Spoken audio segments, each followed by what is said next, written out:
Star Bharat news में आपका स्वागत है। नजर डालते हैं आज की चुनिंदा खबर पर। आगरा के ग्राम नैनाना ब्राह्मण में आयोजित श्रीमद् भागवत कथा के दूसरे दिन श्रद्धालुओं का सैलाब उमड़ पड़ा।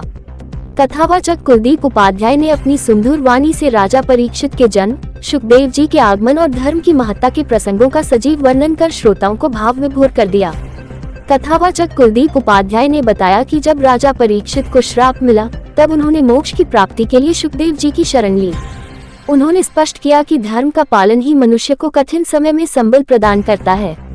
भजनों की प्रस्तुति पर पंडाल में मौजूद भक्त झूम उठे और पूरा क्षेत्र जय श्री कृष्ण के जयकारों से गुंजायमान हो गया।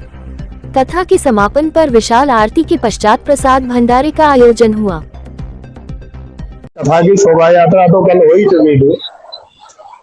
आज द्वितीय दिवस की कथा में सुखदेव जी महाराज का आगमन और राजा परीक्षित को कथा सुनाना, यहाँ तक चरित्र पहुंचा है। आज की कथा में जो है राजा परीक्षित का जन्म, धर्म के बारे में बताया गया, जिसमें बताया गया है सबई पुंसाम परो धर्म यथो भक्ति रथो जजस। दो प्रकार के धर्म है, एक है प्रवृत्ति मार्ग और एक है निवृत्ति मार्ग।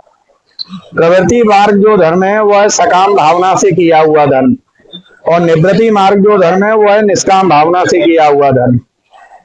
सकाम भावना वाला जो है कामना से किया जाता है, जिसमें एक कामना छिपी होती है कि हमारी ये कामनाएं है भगवान से, और निष्काम भाव से जो भजन किया जाता है वो मोक्ष की प्राप्ति कराता है। इसलिए सबको निष्काम भाव से ही भगवान का भजन करना चाहिए।